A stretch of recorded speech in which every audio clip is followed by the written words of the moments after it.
in this way. And thank you. Thank you for very short notice in a very, very tight schedule. I know that at this time you are transitioning and reviewing and finding a way to continue the multi-choice talent factory in a virtual platform and many other programs.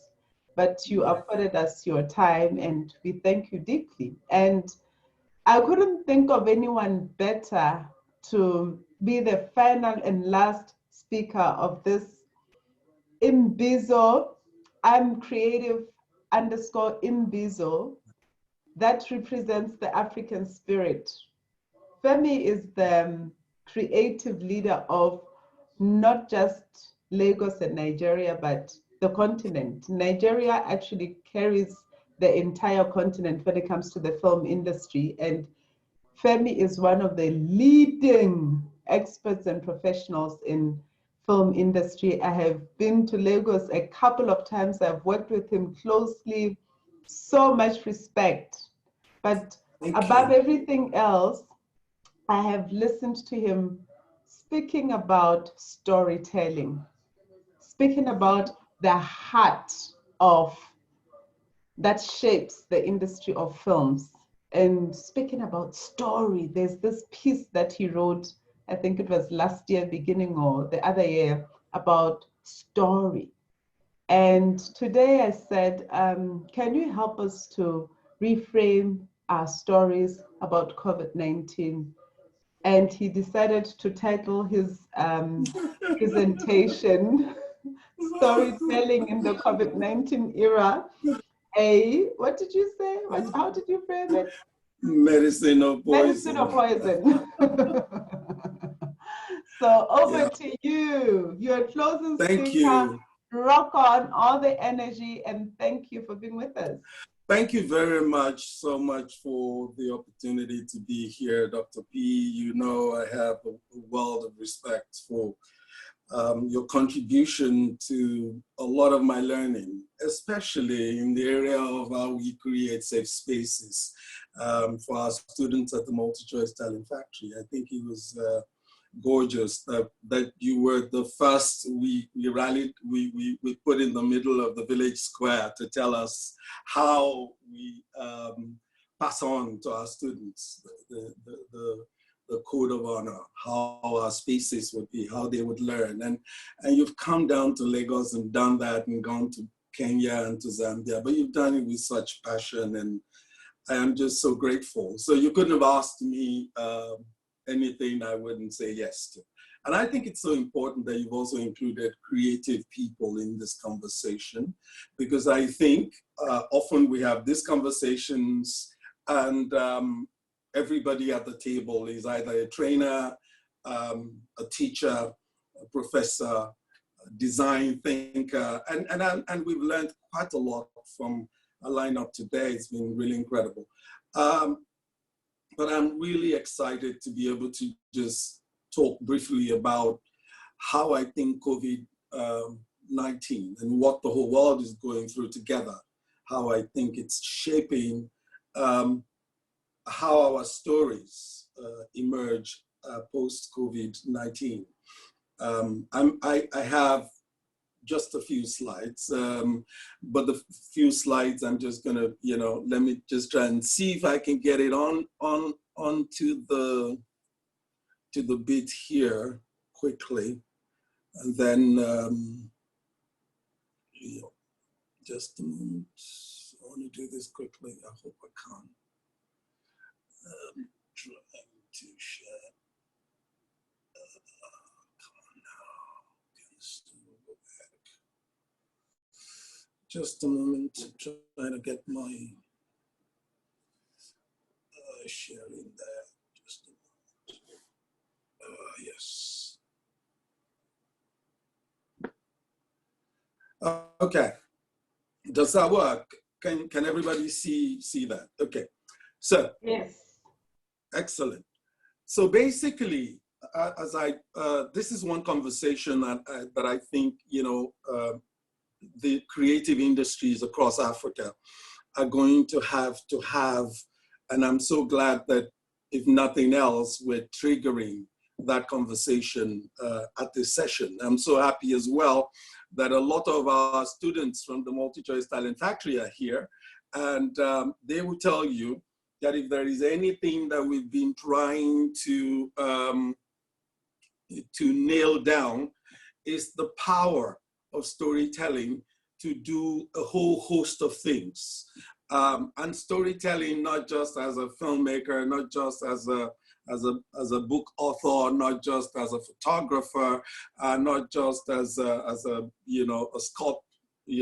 people who do sculpture or whatever, but storytelling as a partnership with an audience. Storytelling as a set of codes through which we speak from a place of shared images and shared understanding and shared gestures. The code for storytelling comes from not just the writer, but from the audience itself. So storytelling, in effect, is a community engagement.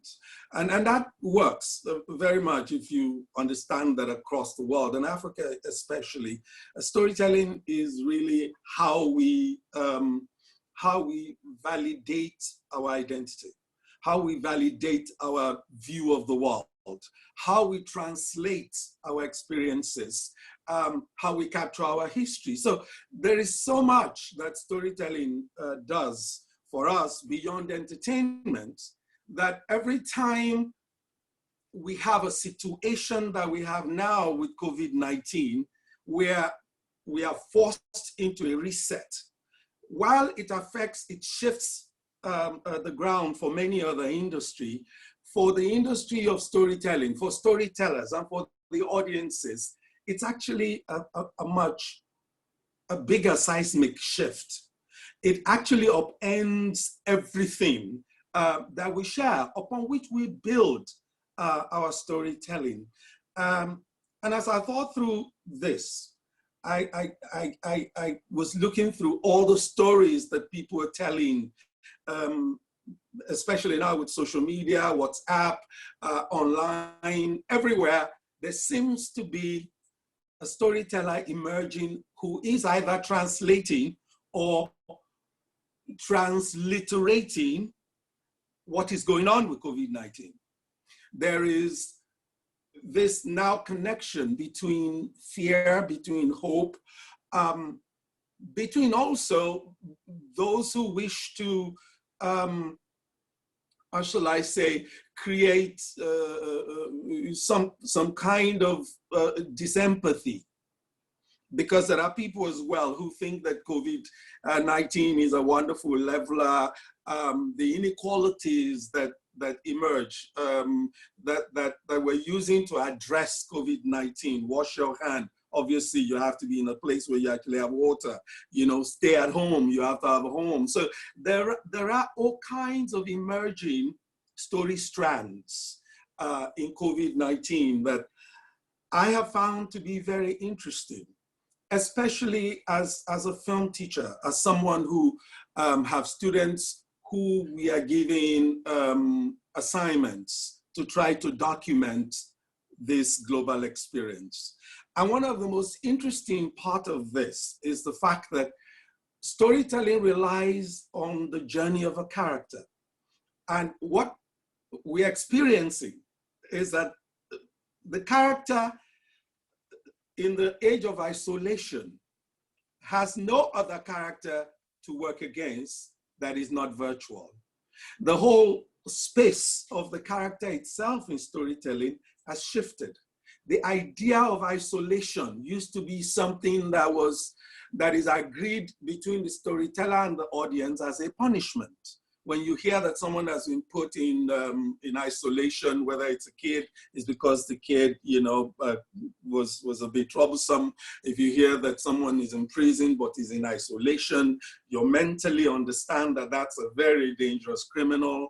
So how does it feel when ordinary people are in isolation?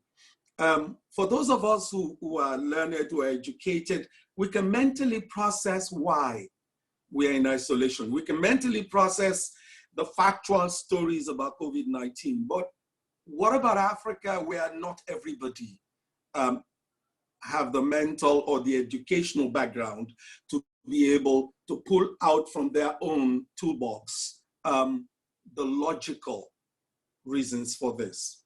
So for me, the storytelling of COVID-19 breaks into three parts.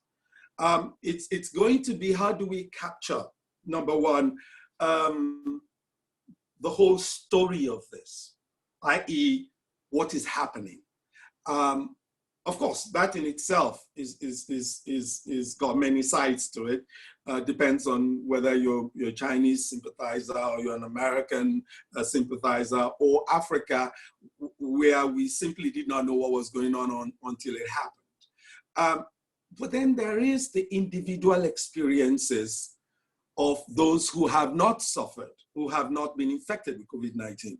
There is the individual experiences of us whose normal life have been upended and become abnormal. We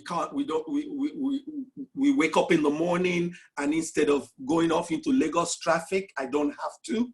And I find that I don't have a backup set of gestures or behavior because for so many years, I have done exactly the same thing with the same expectation of what happens to me between 6 o'clock and 8 a.m. And the idea that I cannot start work until I sit behind a table, all of that, our normal has been shifted into abnormal. Everybody is trying to process this. We're in a house now where you have to deal with the fact of family as something that you have to be present in. That in itself shifts a lot of our storytelling.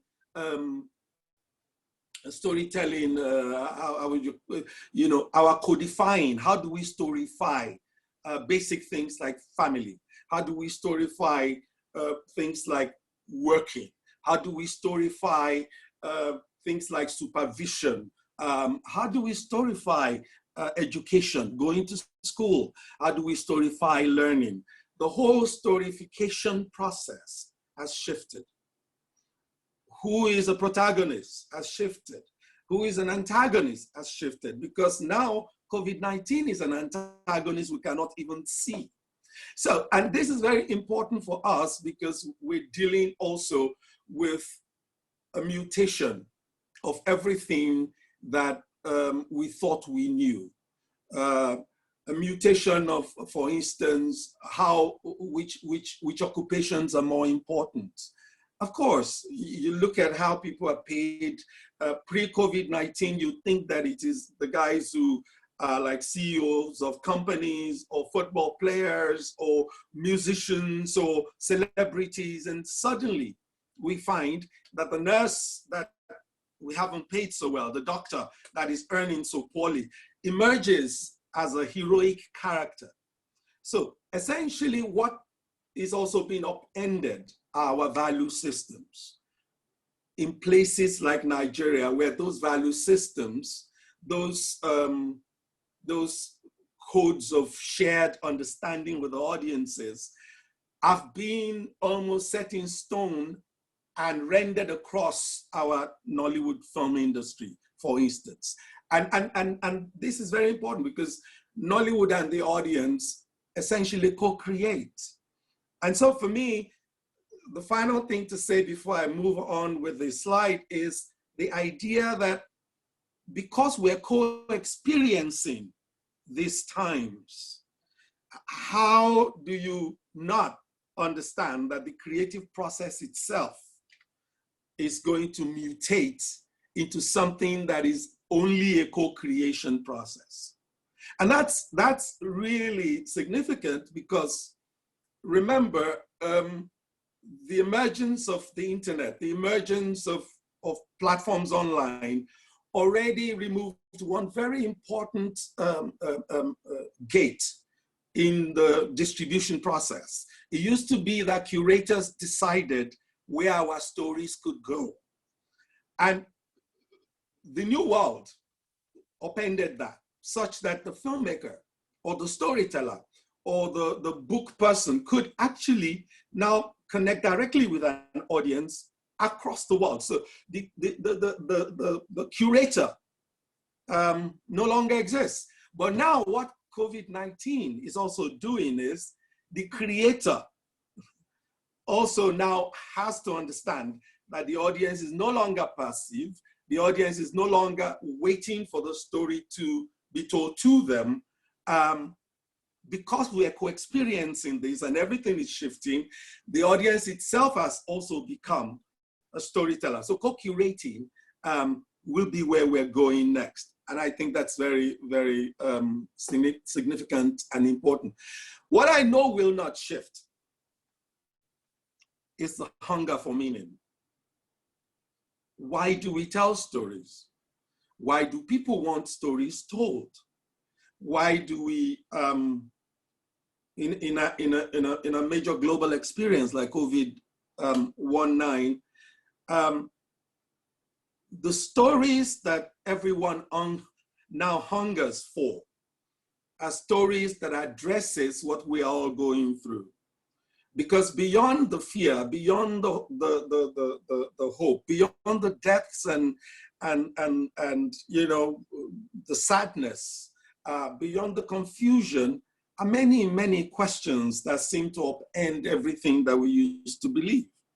And this is very important for countries, especially in sub-Saharan Africa, where the lack of infrastructure has deepened our reliance on things that cannot be measured. Religion, heritage things, you know, ancestors and all these things. And we've used those things to sort of continue to sort of fan the embers of hope. And what we're experiencing now is that COVID-19, isolation, everything that we held on to for hope, for faith, is also sort of being taken from our grasp. So the whole idea of helplessness, beyond just confusion, beyond just unanswered questions, the helplessness of the moment surround all the things that we hold dear. Why would a church go down in an earthquake? I mean, after all, we're serving God. Why do good people who have no pre-existing condition, who have not behaved badly, who are not on drugs, who don't drink, how come they can contract this thing they cannot see in just the regular order of their lives and within 2-3 days be dead? How are we expected to relate to things that, you know, happen that we did not cause? And all of this is where storytelling is going to be needed, not just to record the factuality of what has happened or what is happening, but to address that which we're trying to find a meaning for. That to me is going to be something that makes post-COVID, and by post-COVID, I mean when we have found a vaccine, when whatever is now the new normal emerges. Of course, what is also clear is that the new normal would require us to define what it is. Because in the new normal, all the gestures, all the codes, everything that we understand and use for storytelling beyond words, beyond elaborate action, are going to change. Not only are they going to change, we have to motivate that change in the quest of our storytelling. And I think that is going to be the most important conversation that storytellers across the spectrum have to start having now. Is a kiss still going to be a kiss? Is a kiss going to be a gesture of affection? Is being tactile a sense of being comfortable with the other character? How far is social distancing going to sip and engulf how we relate? We certainly know that how we work would certainly be permanently changed. There's a lot of things that we now know is possible. How we go to school is going to be permanently changed. Of course, religion is going to be permanently changed because my old mother, for instance, called me on Easter. She's 81, and she was incredibly amused by the fact that this was the first time in 81 years that she had not been in a church on Easter Day.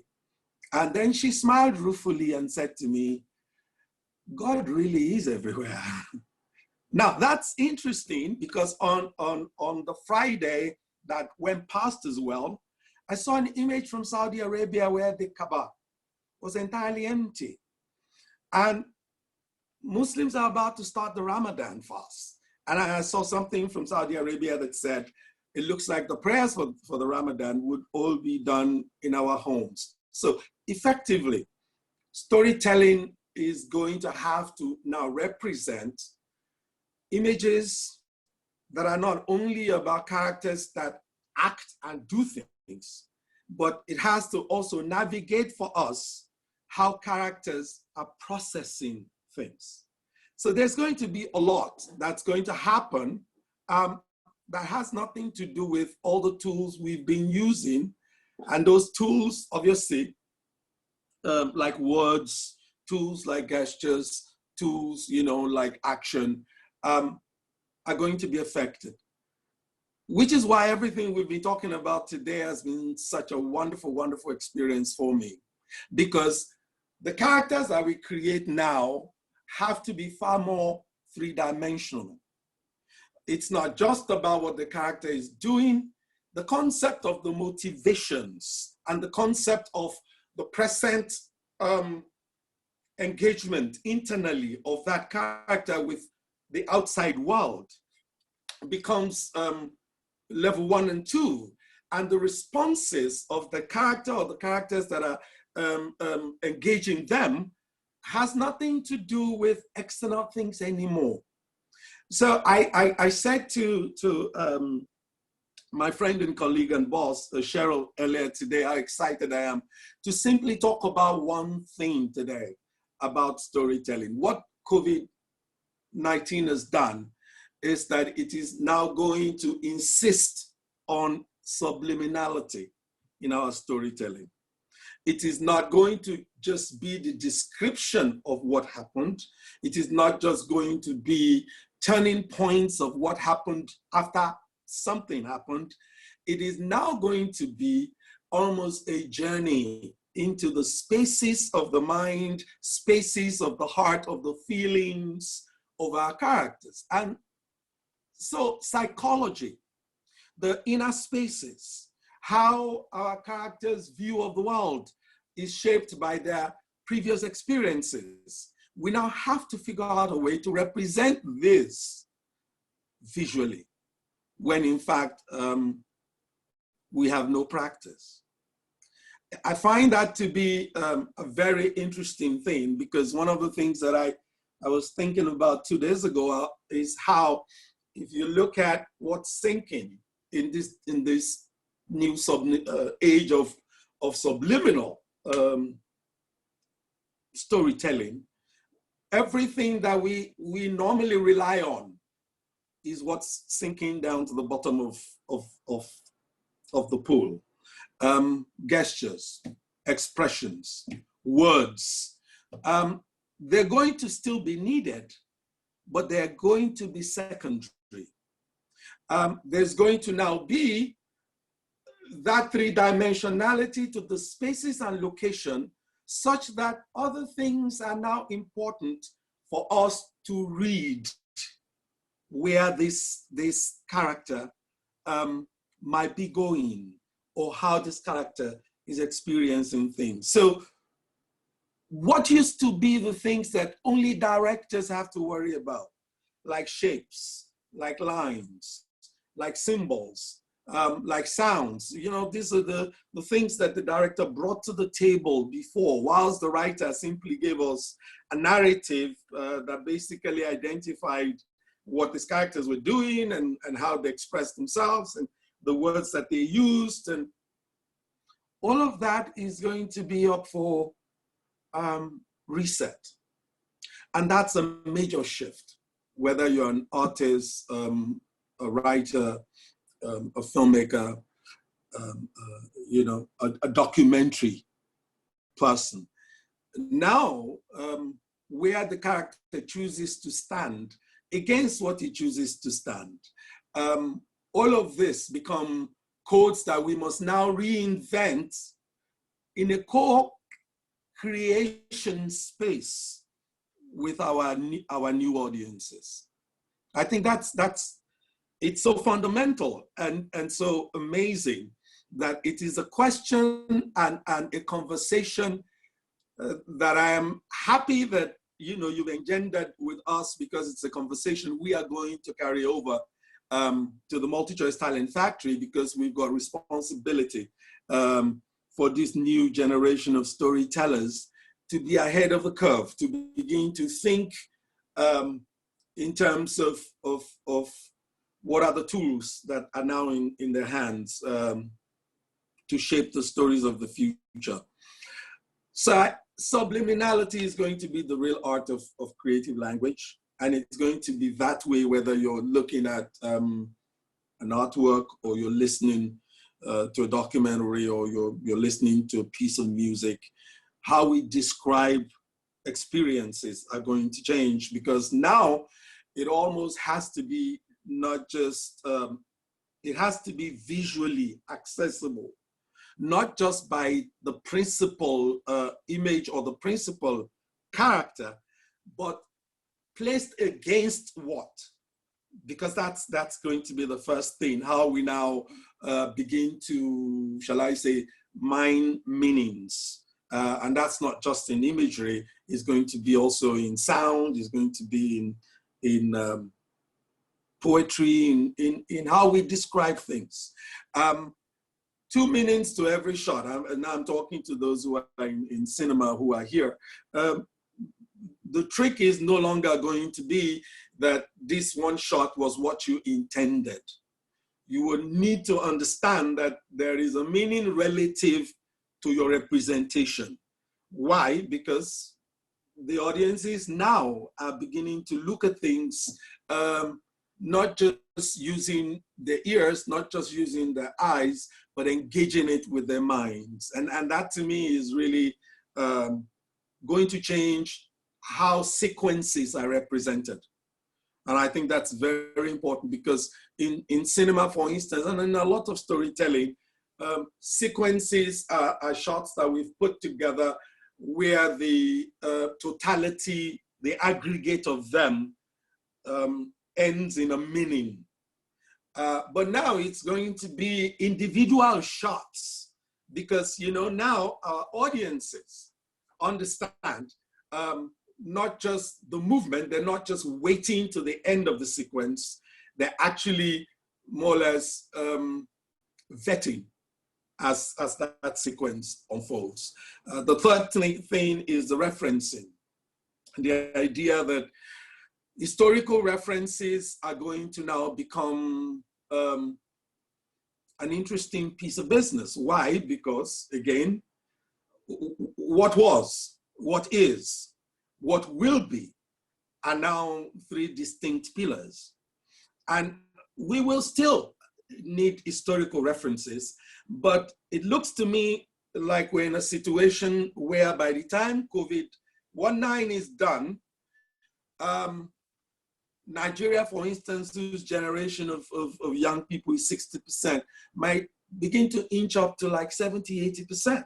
If definitely our older folks are the ones who are in the biggest danger, and if our health infrastructure, for instance, in Nigeria, as it is in a lot of sub-Saharan Africa, is as inadequate as it is, by the time the curve of this thing is flattened, more than likely we'll be like Italy, which then means that access in memory to historical referencing will become something of how do I say it?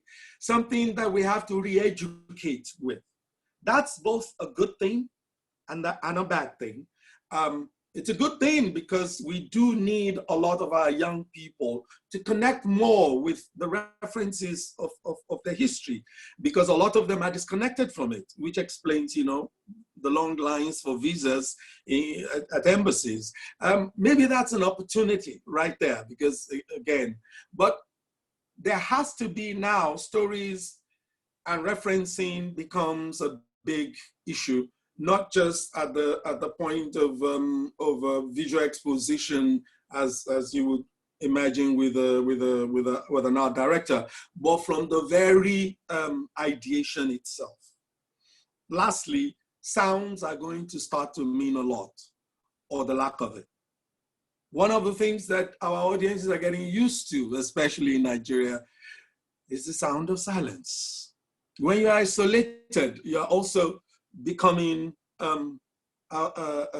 you're becoming conditioned to something that was not our previous experience. If you lived where I live, you live in Lagos, you're very, very used to just, there's always a secondary thing in your head of cars moving and things happening and call to prayers and churches talking. And there's always 3 levels of sound and noise everywhere. And we're Africans, we shout, we talk. And now COVID-19 is reculturalizing our capacity to simply be quiet. Not silent, to be quiet. And I think the quietness is going to enhance how we use symbols, how we use music, how we use sounds, how we not use sound, how we use, eye contacts, how do we deal with spaces? Because now, in storytelling, there's always that bit where we say that the spatial relationship between 2 characters lets you know the level of their intimacy. When you're doing a love story, obviously, you start off with them being far apart, and as they get closer, you close down the space until, they're really close. Of course, when they're far apart and don't know each other well, they speak loudly, and the closer they get, it becomes a whisper.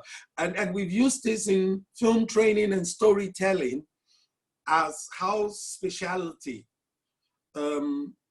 is a shared code, that the wider, when people also grow apart in marriages, as they head towards divorce, their spaces increase.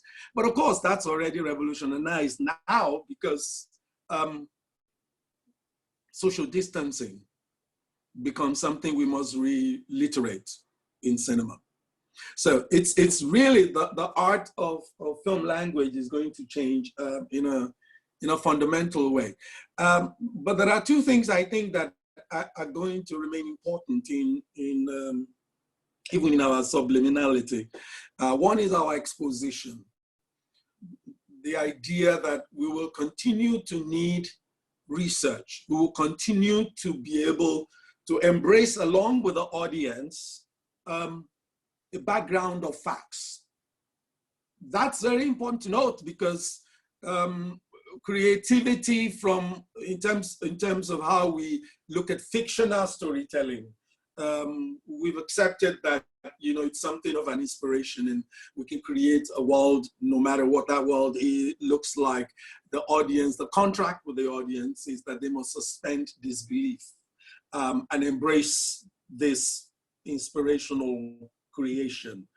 I think in the new post-COVID storytelling world, there is going to be that we establish a framework, that the audience is not going to simply suspend disbelief to the extent that they used to.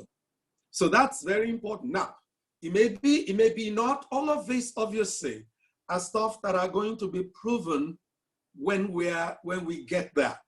But there are also stuff that have to be part of our ideation debate now, because essentially any one of us who's teaching or who's mentoring storytellers must understand that if you carry what we know now and the structures of how we do it into the post-COVID era, it will be too late because the audience are ahead of the curve. The second thing is that, you know, good exposition will have to be embedded in a way that the audience doesn't the facts are not in their faces. It is something that they simply feel is in the flow of your understanding.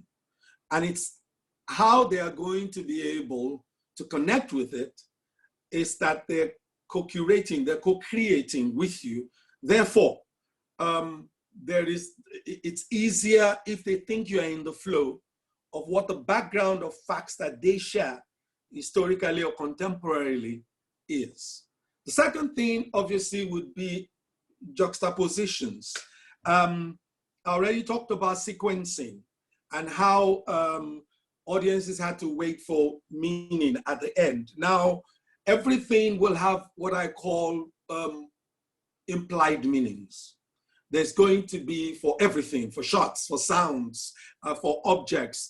And each time each one is placed one to the other, there is going to be an interpretation of that. And why is this? Because this experience that we all share is causing even our most illiterate audiences to be more reflective, to think deeper, to see beyond the ordinary, to begin to, shall I say, engage within their own head. And so the whole idea of suspension of disbelief becomes something that will also be entirely redefined, you know, as we go forward. So there are a few things that led me to, that would become very important to storytellers as we go forward from this experience.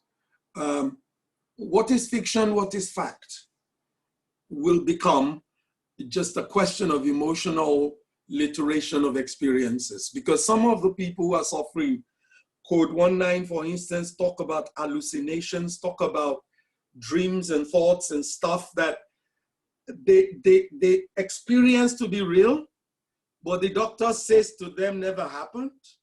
There are experiences in the isolation centers, and I'm in the midst of research now because I hopefully will be starting a documentary on this whole thing where we're trying to see if we can just document the experiences, because this particular virus seems to live a different kind of experience with different people. And so we will find that in the mix of that storytelling, the storytellers will find that the lines of separate fiction and fact will become thinner as we move along. The second theme is how we say conflict is at the heart of storytelling.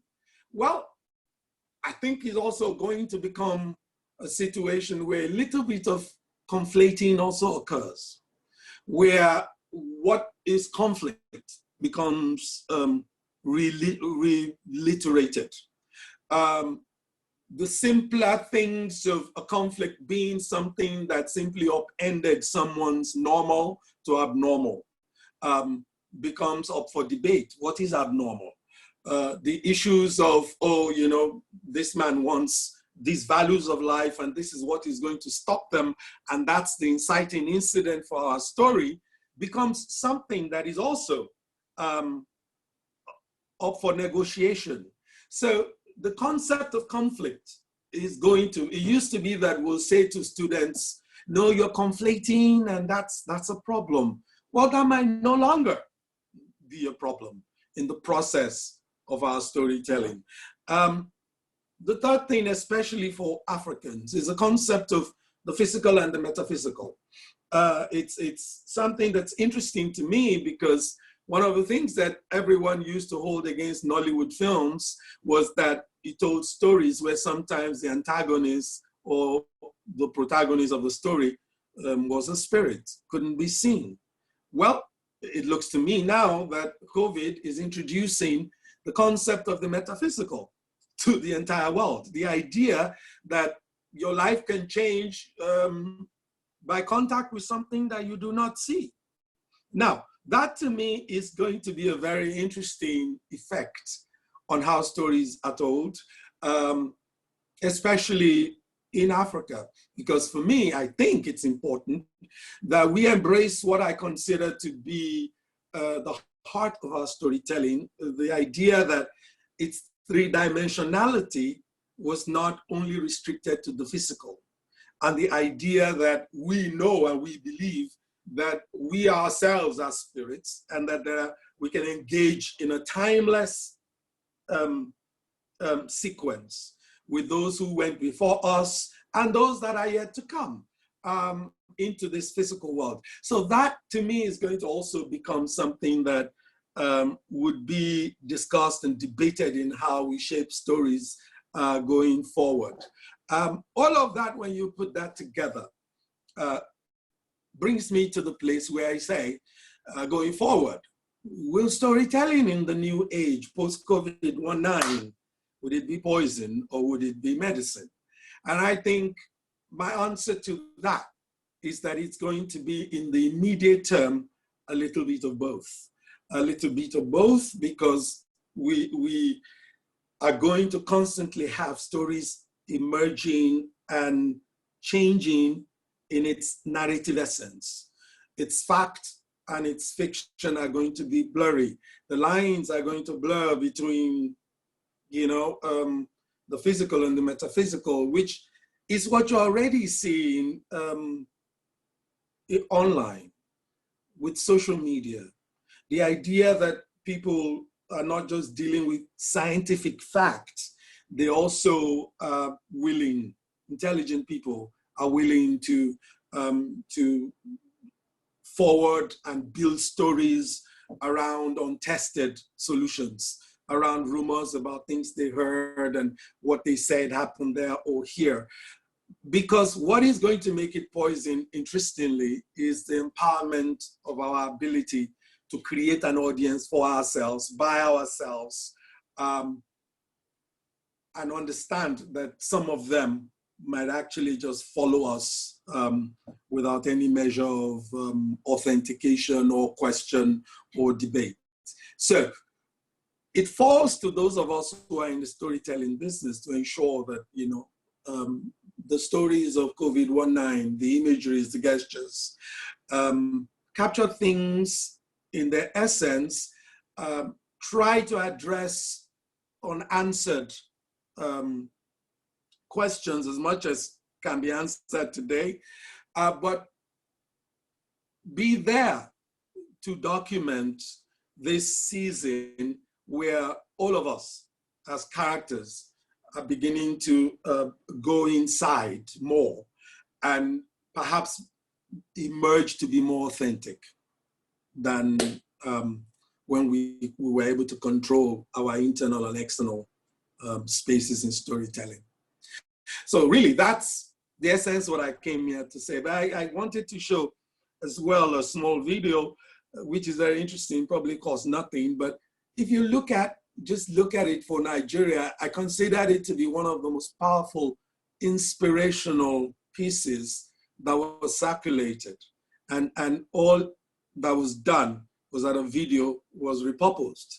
It embraced the nature of Nigeria's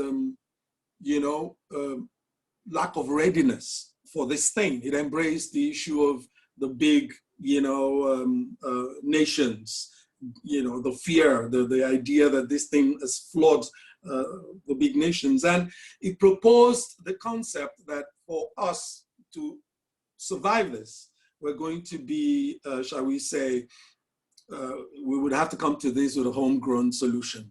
So I'm just going to play that for you, and then I'll sit back for your thoughts, comments, and questions. Thank you. I hope this plays. Okay. Can you see the video though?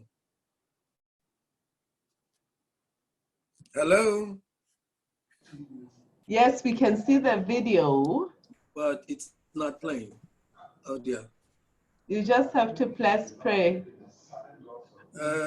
Where is the play? I can't see it.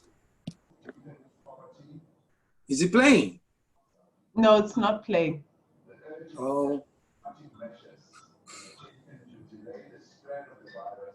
I can't see a button to make it work. I'm just gonna push play. The display looks so perfect. It's as if, don't you just need to hover over the video and then play? If I stop video, I suppose it No, just I'm stops. saying hover over the video with the mouse, and then play might come up, might show up, the play icon for the video. No, I'm working with a touch screen, and Oh. and it's not working. Well, that's a shame. I'm very sorry. I can't seem to figure out how to do this properly, unfortunately. Okay, let me see if I can. You can also share the YouTube clip, the link with with us on the chat. Then we can play. Okay. Let me see if I can quickly do that.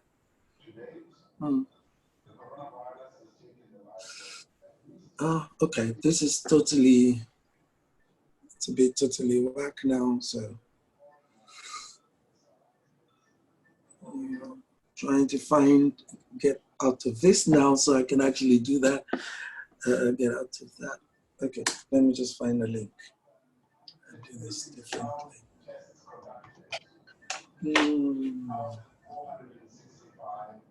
I'm just gonna send it quickly. Let me see if I can send it to you. As a link. Yes.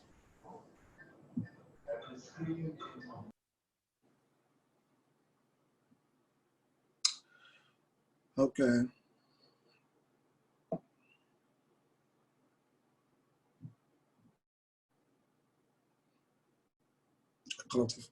I can't seem to find this link now, it seems.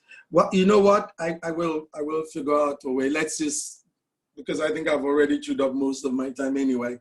But essentially, it's a very short, relabeled video that I think, did a lot for a lot of what I'm talking about in terms of how the audience engages imagery and sequencing. I guess I'll just get away from this and try and see if I can take a couple of questions before my time runs out and be done. Okay. Yes, please do that, Femi. If you can check in the Q&A box, there's a bunch of questions there for you. I'm going there. Yeah.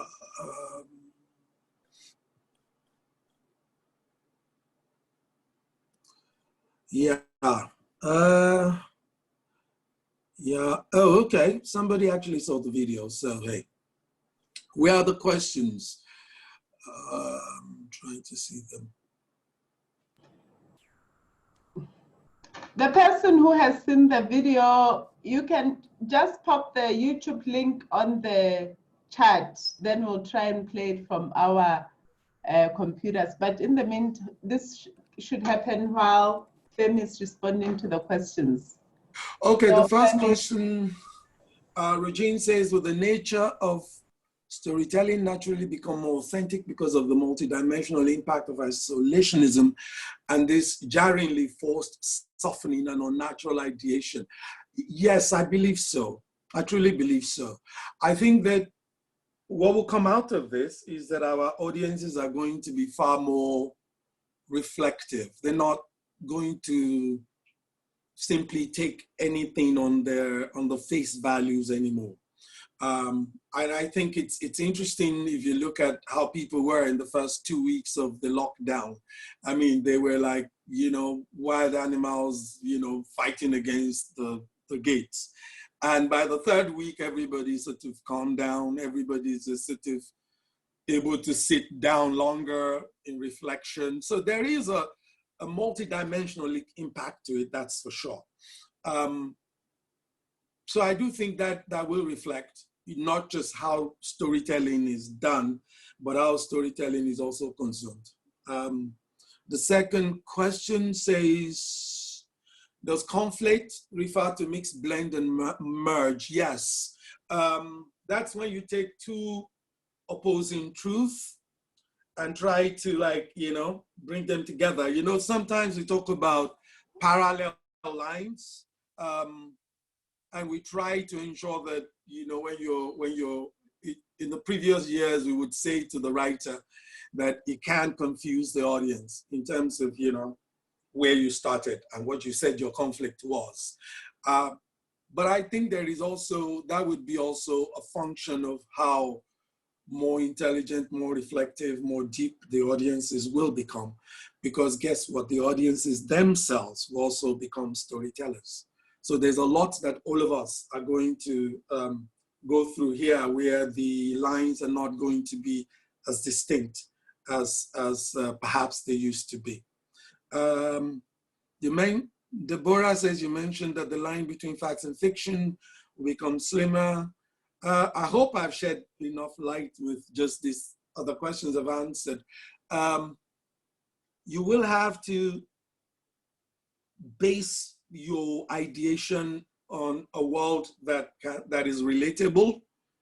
But the idea of what I think is going to be an interesting space is going to be now, how do you get into the inside of your characters to sort of unearth motivations? That's really where that line will blur. And I think it would be an interesting thing to explore. As far as I'm concerned, everything that I'm saying to you are the things that I hope all storytellers are sort of thinking about, wondering about. So everything I'm talking about are more questions than they are answers, because really, I'm not so sure that anybody would sit here and be able to give you all the answers. But I am certainly quite willing to face the questions, as it were. Dawn says, might this be a perfect time for older family members to share family stories and histories with the younger generation? And it's not necessary to sit them down and tell them, but to have conversation which they will strain to overhear. I certainly think so. I think there's going to be now a sense of, until we resolve this, and I'm not so sure that this virus will be the last of the dislocation that the world would see. As long as we're still, and I'm not a fan of conspiracy theories, please, but as long as we're into the business of biological warfare, chemical warfare, there will always be something beyond, you know, a market where, you know, wild animals interact with, you know, like Wuhan, like everybody was initially made to believe. But the truth is, science will become very important, because we're not going to be so sure that everybody will live, you know, the expected life expectancy will become, shall I say, fluid issue, because it does not mean that just because you have a heart attack or you have a good heart, it might not mean that you live long. Everything might have to do with how scientifically educated you are about all these strains and stuff that are happening out there. So I do think responsibility for not only storytelling, but for archiving stories around identity would become responsibility that everyone takes seriously. What do storytellers ensure they don't tell as stories in times like this? Whew, okay, that's a tricky question. I'm not sure. I'm not sure. I think, you know, there's not going to be no-go areas. It's all going to be, we're going to need all stories. It is how we tell them and how impactful they are and the expectation of our process of ideation that I'm talking about. So all stories will be legitimate to be told. We're going to have years and years of stories that, you know, take us through in an empathetic way the things that we didn't see while we were isolated. Lives and struggles and all kinds of unpredictabilities and passions that we never got to experience ourselves will be rich fodder for stories. I think that's all the question I can see here. Marley's asked earlier in the chat box about the term exposition.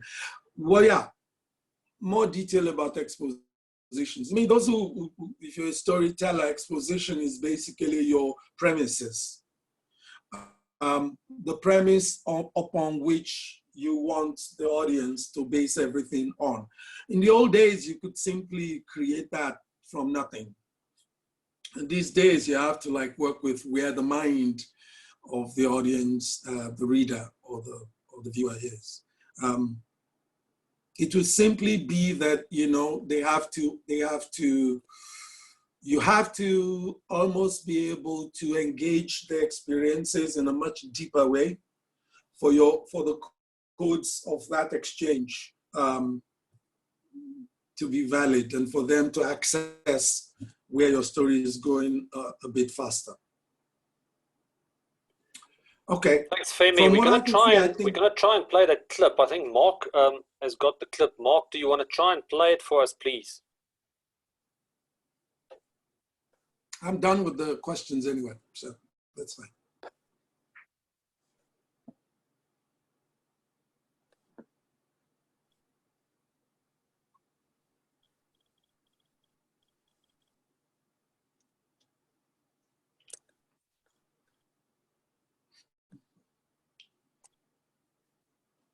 And just take hold there, and the throat. Good one. Back with the others. Right, nice. Next one, please. That's good. Okay, going yourself down. And take hold. And the throat. That's nice. Good. There we go. Okay, can I have the next one, please?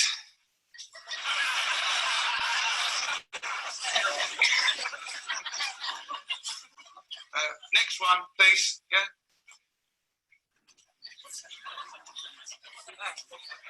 Just sit forward then. Yeah. Onto the mat. Yeah.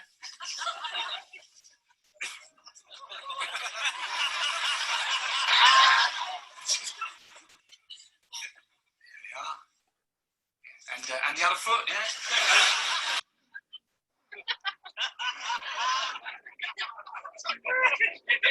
That's good. That's all right now.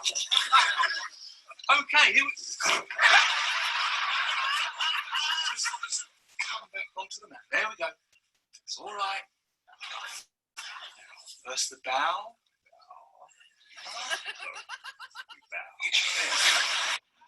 All right, and then I take hold. It's all right. Just trust me. Just calm down. Just stand here. That's it. No one's gonna get it. That's good. Okay. So, yeah. Just one big bow, then the throw. Okay. So one. Then.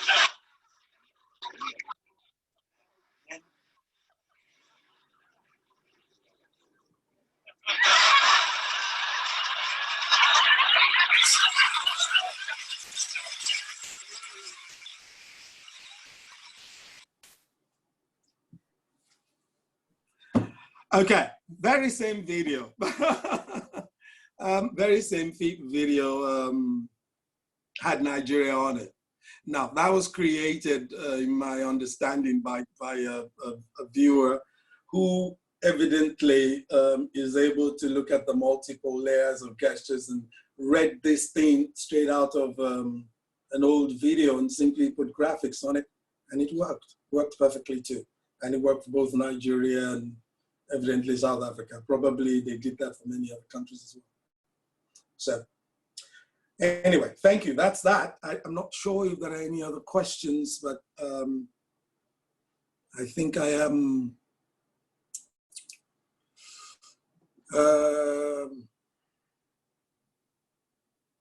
What do I? Okay, Joshua So says, what do you think will be the commercial potentials of stories based on the reality before the pandemic, in the post-pandemic era?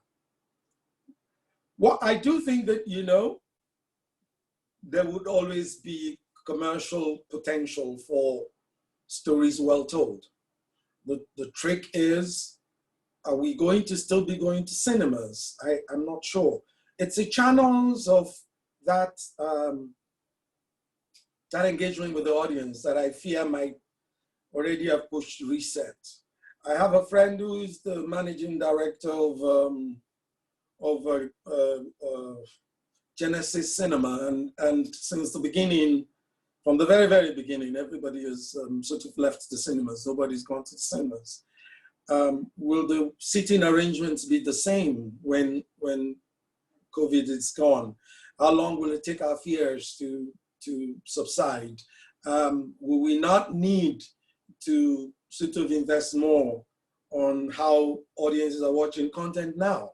What does that mean for the cable companies, television? What does that mean for, you know, content creators themselves? What will your set look like in another 2 years?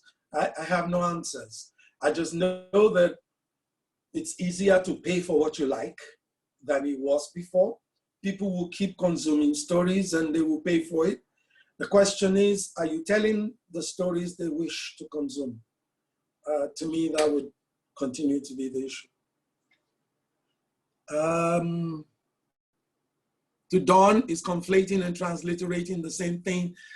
Kind of. Americans will call it a spin, yes, but it's a bit more formalized and obviously clearer in terms of, you know, sometimes Americans use the word spin as dressing up a falsehood, or spin is what a used car salesman does, sort of idea. It might be a bit deeper than that. Do we need more lightness and laughter in film then? We're going to need it. We're going to need, one of the things that makes that video that that was shown to you work is the laugh lines. We're going to absolutely, totally need that as the entry into stories. I think it's going to be important more than ever that you're able to humorize your characters. It's going to be important, much more, not as just a type of genre of filmmaking. It would have to be embedded in all filmmaking, perhaps outside of horror. I can't see any other questions, so I think I'm good. In the absence on the hour. No more questions, and it's clear. Excellent. And it's 9 o'clock. And after a day like this, you closed it so perfectly. And thank you for sharing your insights. We deeply appreciate you, Femi. Thank you. Thank you. Thank you very much. What time is it in Lagos now? You're an hour ahead. Is it 10 o'clock? No, it's 8 o'clock now. It's 8 o'clock. You're an hour behind. Okay. Thank you very much, all everyone. Right. Thank you so much. And everyone, please don't leave yet. Just 5 minutes of closing of the event that has lasted for, I think, 13 hours, not even 12. So we started at 8, non-stop, speaker after speaker, until this moment. We can't just leave the meeting. So Mark, please step on stage as Femi disables his video, and Mark, take us home and unmute yourself. Fantastic. Thank you, Pule. Thank you, Femi, for an inspirational insight into the art of storytelling and the need and the opportunity that we all have to be very mindful of telling ourselves the most generative stories. Thanks again for that. That was very inspirational. Yeah, so Puleng and to the team, we've managed it. We're here. It's the end. And I know that all of us are probably asking, where do we take all of these skills and all of the inspirations that we've gleaned from the day? And so Puleng, myself, and the broader team would love to invite you to join us at the South African edition of Ideas World Cup. It's an event that I was launching earlier around lunchtime for those that you were with us. I'm going to share a short little video, which I believe Dixon or Puleng can put up on the screen now. It's again by one of our favorite poets, Puno, who shared another piece of her writing earlier. So if we could just watch that video, that'd be great.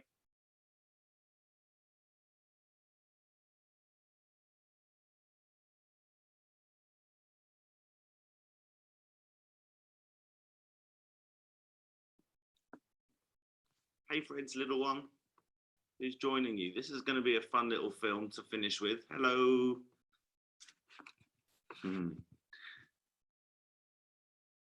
Puleng, can you confirm if someone's putting the film up, please?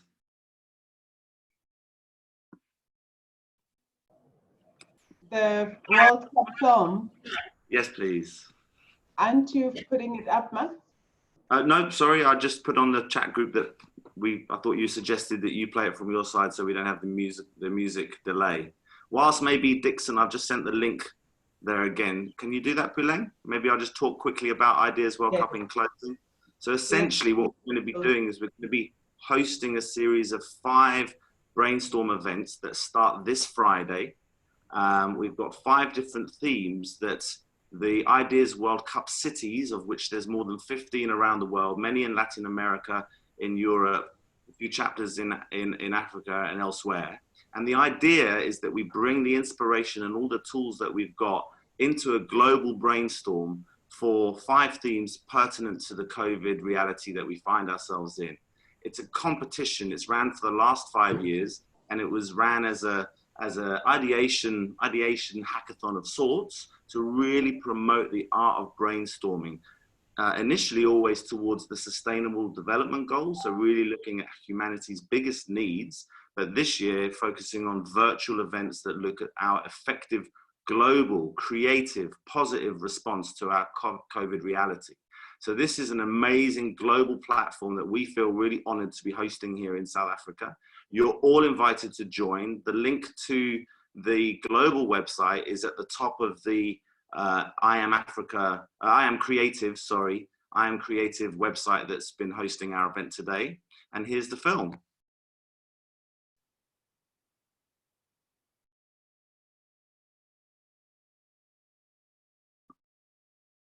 Don't forget to turn it up. Every generation is faced with a grand moment, a calling, a space in time, an opportunity to balance the scales of justice and save humanity. Our time is now. The world is looking to you, the game changers, the planet shakers, the innovators, the people who are crazy enough to believe in hope. COVID-19 has come and we don't know when it will go. But time and time again, humans and the elements have overcome various wars. This will be no different. We have spoken about revolutions, agility and change. We have gathered around tables agreeing that 4IR will change the game. Now it's action time. There is more than just the bottom line at stake. We are talking about our future and the whole wide world's fate. The point is not merely to problem solve, but we get to create. The universe has gifted us with a grand blank canvas. Maybe in this round we will be true to ourselves. How would we really like to live? How do we want to do relationships? Can we change the trajectory of our careers and start living out the purposes buried within? Who? What? Where? You get to choose. The point of politics and policies have changed. Priorities have been distilled. Family, health, joy, sanity. How do we continue to ensure these things for us and those still to come? In this war, our weapons will be ideas, sharpened and shaped to take on these bizarre and strange challenges we now face. This round will separate the leaders from the followers, the theorists from the solutionists. On which side of history will the future find you? Ideas World Cup. It's your move.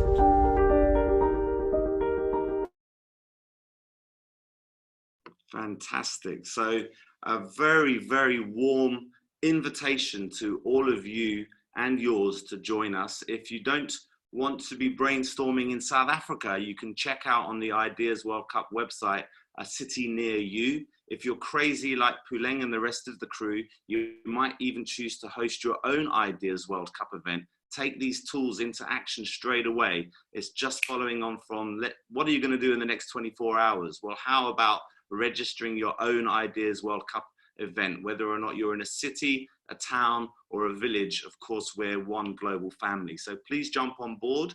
There's a whole process that will go through the various phases of the ideation process. And then there's an award for the best ideas that could make the biggest impact. And that award is approximately 5,000 euros of training from my partner, Juan Prego, based in Spain, who's the founder of Ideas World Cup. So feel free to jump on board, reach out, let me know if you've got any questions. And to the whole team, thank you so much for an absolutely incredible day. In closing, we wanted to bring all of our voices together to really feel that we've accomplished something amazing today. So we're going to share a short poem with you, but rather than having a poem read to you, and there's been a few beautiful ones today, we thought we'd involve you all in reading it yourself. We want to encourage you to swallow these words up and see how they make you feel, and take that feeling away with you, hopefully a sense of fulfillment, joy, and total possibility. So to the team, have we got the poem? And then what I wanted to offer was a short bit of music that I've got on a beautiful instrument that I'd like to play, and it'll last a minute. So just read the poem out in your own time. Hopefully there's everybody in your house listening. It's a powerful poem. Have we got it in the chat group? It's a poem that was written by a special lady that had inspiration to reflect while she was on a certain lockdown in Paris in the 1800s. And in your own time, feel free to read.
Do we get to unmute ourselves, those with our videos on, and kind of read it out?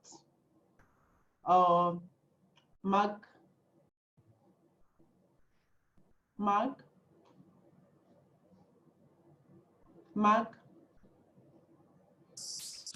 So my invitation, maybe it wasn't clear, but I hope that you had an opportunity to read the poem out with the music. That was the idea. Maybe I wasn't clear. Did you at least get to read the poem in your own? Yeah? Yeah. Hence why I kind of felt it would be nice if we read it out loud together. Feel free. I just was aware that the sound clashes with microphones. So I wanted you all to speak with your voices in your space, and then we come together in a global resonant sound. So yeah, why don't we mute your mics and let's read it all out aloud. Or Puleng, why don't you give us a read? Maybe us who are on video unmute ourselves, and then we read together, and assume everyone who's watching is also reading. So bring the music on and let's read it. Okay.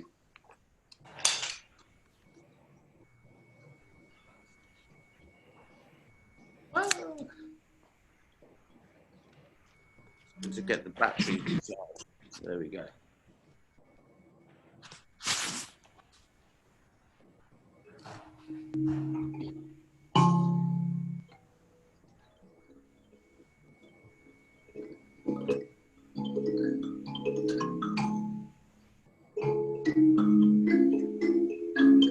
Ready.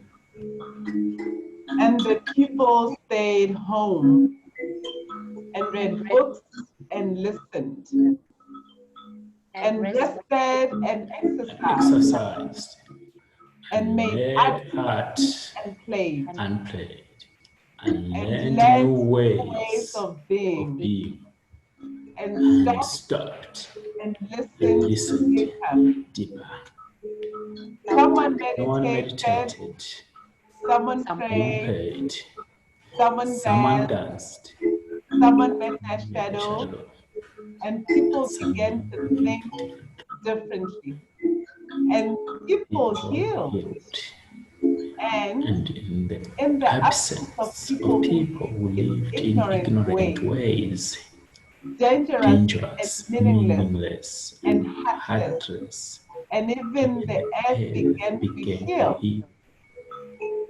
And when the danger ended and people found each People found other, each other, grieved grieved for the for the dead dead people, people, and they and made made new new choices choices and and dreamt. dreamed of new vision. They made new choices and dreamt of new visions and created new ways of life and healed the earth completely. Beautiful, beautiful, absolutely beautiful. Thank you, thank you, thank you for that beautiful way to finish this historical moment. I don't believe this is the end, but the beginning of something, the beginning of a movement that might just continue from next week. Who knows? We're in COVID-19, anything is possible. Nothing stops us from continuing moments of inspiration. We lose nothing by being here. But look at the inspiration that has gone out to about 500 people were registered for today's conference just over the 3 days that it was planned. That's amazing. We had about 777 visitors into this whole Zoom platform. So it means a lot. And we started off with a poem by Puno. We end up with this beautiful poem. I came across this poem a couple of weeks back from the Design Thinking Amsterdam group. And I loved it, and I made it a prayer, and I said, I love this poem, may it be so. And they came back and said, no, it's false news. It wasn't whatever by whoever and however it was. I said, it doesn't matter. I still ask that that song becomes, that prayer or that poem becomes a reality. Hi, baby. And as we end, only to start again, may you please keep that inspiration. Let it go deep down in your heart and let it be a seed that will produce a forest in the nearest future. It's such a moment even right now because I look at Rosemary Rain. I think about 11 years back when I met her for the first time, and I looked at her and I said, one day I want to be like her. One day. I want to live the life that she lives, because I couldn't fathom how someone lives such a purposeful life, travels the entire world, just giving of herself and sharing inspiration. And I prayed that little prayer, that little secret prayer for myself. And I said, I want to be like her. And 11 years later, here I am. That seed that was planted has produced a forest, and it will continue to produce more. So my ask, my quest is, let this seed that has been planted today, none of the speakers were paid even a cent. They delivered their best materials. They were told on Friday night, believe it or not, Friday night, I was on LinkedIn at 11 at night asking, please, can you please be a speaker if we organize a conference? And all of them, 100% of them came back with positive responses on Saturday morning, and I was so deeply humbled. They've given up their times, they're very busy. I know, and you have also encountered them, you know the kind of organizations that they run. It's tough, it's busy. Yeah, yesterday I had a full day class, tomorrow I have a full day class, the day after tomorrow I have a full day class. This was literally my only free day, but we made this to happen. So please take that as a seed, go and water it. If you don't water what you have received today, you're going to lose it. Go and water it, go and nurture it, go and cultivate and till the soil and make sure that it produces for the next generation. Creativity is exactly what we need in this moment in time. The one thing that I love about the fourth industrial revolution, the fifth industrial revolution, is because, yes, I believe all of that work that doesn't have heart and emotion in it must be done by machines. There's no reason why human beings are subject to a life that's not driven every day by a sense of purpose and creativity. So please, let's go and do something about this seed that has been planted. And Estelle's camera is not here. I wanted to look at her in the face and say, thank you on behalf of everyone here, and say thank you, thank you, thank you. I know she can hear us wherever she is. She's the founder of Basic Black. It's an events company, and because of today, they specialize in virtual events. It has worked seamlessly as it has because of her expertise. So please advertise her, tell the world about how Basic Black organizes virtual events, and will always make sure that her events prosper. In front of us on video, it's Dixon, who said yes on Friday when I asked which IT company is going to partner with me, build a website in a minute, create all of these designs, set up the Zoom platform and all of that. And he put his hand up. He's my delegate in the Accenture Enterprise and Supply Chain Development program that I'm running. And he put his hand up in class, and then he followed it through. And his company is called Technician. And his company, as of this moment today, was proof that they support virtual events. There is no reason that they should be out of business in this COVID-19 situation. They support events, they build instant websites, they are, brilliant technical people behind that will make sure that things work and they happen, even if they don't sleep. So please contact them, spread the word, use social media and whatever platform to spread the word around these two organizations that have supported me. Now, Fred and Mark, my brothers, I'm speechless always speechless. The hearts, the partnership, the journey we've traveled together for 11 years too, the passion we share, the exchange, the everything. Thank you, thank you, thank you, and thank you. And to the esteemed speakers, words can never be enough. I don't know how we're ever gonna thank you. The best way to thank you is to promise you that the seed that has been planted, we will make sure that it produces a forest. So thank you, thank you, thank you, Femi. Thank you, Rosemary. Thank you, Elizabeth. Thank you, Anne.